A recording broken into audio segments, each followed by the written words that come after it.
Okay, we're back from that brief break. That came up pretty quick. I think they ran a few extra commercials when they started the show.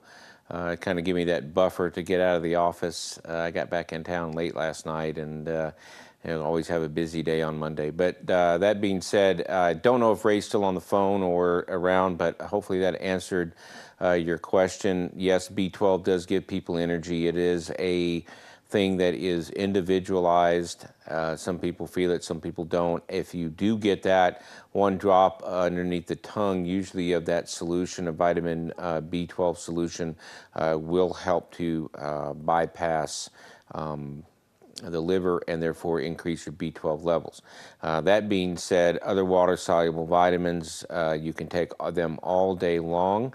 And if you can go on the web and look at that, maybe I'll put up a slide of all the water-soluble vitamins on the next show so you can see the difference. You could take those all day long. They basically get into your system, they're absorbed in your intestinal tract and basically excreted out what you don't need. So in some respects, vitamins are a waste of money, especially if you eat 2 meals a day, because you're getting all the vitamins that you need. And again, be careful about vitamin toxicity. You can overdose it. I have patients that come in with these huge bags of supplements, and they could very well be irritating their stomach and their gastrointestinal lining and things of that nature. Which brings up another interesting topic that sometimes comes up about the use of aspirin and enteric-coated aspirin. It's one of those things where I suggest that if you're taking aspirin, that you use the coated brand, not the uncoated bare plain. It's just white, but look for the yellow or orange coating. One of the differences is that when you they've done studies where they actually take a uncoated aspirin and they put it on a stomach, piece of tissue, maybe from an animal or something like that, and the aspirin will actually burn a hole straight through. You can just see it just dissolving the tissue and burning straight through the stomach lining. Now, in the real life, that probably doesn't happen because the stomach is constantly bouncing around like a ping pong ball, so it rarely stays in one particular area. But what ends up happening is that aspirin molecule, when it hits the stomach acid, turns neutral, meaning there's so much acid. If you're taking an acid molecule and putting it in an acid solution, it just kind of mixes with the acid. And that allows it to pass through the cellular lining of the stomach parietal cell. And when enough concentration builds up into that stomach cell once it passes through the membrane, the pH is alkaline, meaning our natural pH in our body is an alkaline type. It's not acid, and I don't want to go into acid-base, but basically when you have something like ammonia, it's really slippery, that's alkaline. Something very dry and hard is more of an acidic in nature. But once it gets into that stomach cell, because it's alkaline, it forms another acid, meaning it takes a hydrogen from the alkalinity and makes it into an acid. Enough salicylate molecules in the stomach cell lowers the pH and the cell ruptures. So with that being said, that's how aspirin can actually burn a hole in your stomach and form an ulcer. Now, why enteric-coated aspirin? Well, when you bypass the stomach and you get to what they call the small intestine, the absorption area becomes greatly increased through what they call microvilli. And microvilli are basically, I guess I would say, what a small canyon would be. You have, stalactites. If you've ever been in a cave and you see stalactites and stalagmites or whatever those are, that would be what the small intestine lining would look. So you've taken that surface area that's flat and now you've put it up into all these little things. If you stretched it out, it would be a much greater surface area. So very unlikely that the concentration of the salicylate molecule in one cell will become high enough to destroy that cell. So therefore, enteric-coated aspirin, very unlikely to cause a ulcer in their small intestines because of the way it is absorbed into that. So make sure that you take enteric-coated aspirin. Now, aspirin is also a very, very good pain reliever, and it is let's see. I think we have a caller, Murray. Murray? No. It's Louis, Doctor Louis DeCanio. Oh, hey, Louis. How you doing? Listen, my question is: are there any vitamins that shouldn't be taken together? Because I take vitamins. A lot of people take vitamins.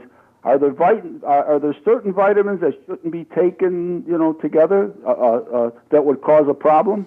That's my question. Thank you. Yeah, you're welcome, Louis. Thanks for calling in. I don't think so, and I don't know the answer per se to that. I know I can't believe that they are, because if you look at these multivitamins like Centrum, I mean, the list goes a million on and on and on. I think it's very important to understand that a lot of vitamins come from the Journal of Irreproducible Results, meaning they're food additives. So with that being said, there's no real studies that show that they do anything. I think they tried to prove that antioxidants, certain vitamins like E and A and C, which were antioxidants, if they prevented disease states like atherosclerosis and things of that nature, and those studies have all failed. And the reason that they do fail is that you cannot take enough vitamins to control oxidative stress, and oxidative stress is the formation of free radicals. We all form them, we all have them, and there is a product out there called Protandim, which have taken, and I've seen people take it, and I promote it in certain situations, that enhances your body's production of natural antioxidant capabilities. So that product is very good for some people that have a hyper-revved immune system. That's Protandim, and I know there are people that are selling it. We sell it in our office, but it's for that special patient, and it brings up a whole different set of issues with that particular product. But that being said, you can't take enough vitamins to get the antioxidant properties of them. And so the aging process is an oxidative stress, and it's kind of the natural function of being an oxygen-breathing organism, meaning anaerobic bacteria live in a no oxygen environment. And oxygen, as you know, is it's an oxidizer. So it basically it takes electrons, and it can destroy tissues. So, and they link free radicals to disease and cancer and all these other things. So as an oxygen-breathing organism, we form free radicals. Those free radicals cause stress and cause destruction of our tissues. I think we have David on the phone. David? David? Hello? David? Yes, doctor, I have a two-part question. Okay. The first part is there a test to determine vitamin deficiency, all the vitamins of deficiency in the body, and how great of a role do the store-bought vitamins play in nutrition? Okay, so let me see if I got this right. You want to know if there's tests for vitamins, and then you said a filler. I didn't understand the second part. Yes, I have a little difficulty hearing you, but I think you got it right. Okay. Okay, so there are tests for vitamin levels. The ones that we do are B12, because there is a medical condition associated with B12 deficiency called pernicious anemia. There are vitamin D testing that can be done, and you can test for vitamin A levels in certain conditions, and vitamin E. So yes, you can test vitamin C and water-soluble vitamins. I don't think there's a standard to basically test for that, because I think there are levels, but at the same time, they're so in and out vitamins, meaning once they're water soluble, they get in your blood and then you excrete them. And obviously vitamin D deficiency can cause a lot of problems. Vitamin C deficiency is scurvy. That's why they used to take all the vitamin and limes on the boats, and that's why if you're English, I think they call you a limey because of the scurvy issue. Anyway, that being said, the fillers are one of those things that I know nothing about, meaning different vitamins can claim that this particular pill has 100% of the USDA requirements of vitamin C, vitamin K, vitamin E, all these other things in there, and then they compound them together. And that doesn't mean that these are going to be absorbed in that level. So this is a term called bioavailability, meaning that if I give you 20 milligrams of one product and then I check your bloodstream and there's only 1 milligram, then it has a reduced bioavailability. For some reason, the binders and the agents that they put in there are basically not allowing this product to be absorbed. And patients can tell the difference sometimes between certain pain pills because of the manufacturer and how well they are absorbed into your system. So some pills get absorbed, some pills don't. So the binders do play a part in what they call bioavailability, also blood flow, what you eat, certain things like of that nature. So vitamins on an empty stomach can be very irritating to your stomach, and vitamins with food are all going to go through the liver, or they're all going to be picked up by the liver, and they're not going to get out to your system. So sublingual is the way to get vitamins into your bloodstream. So if you took vitamin C and you put it under your tongue and it absorbed into your system, that would be a better way to get it in your system than actually going through your stomach.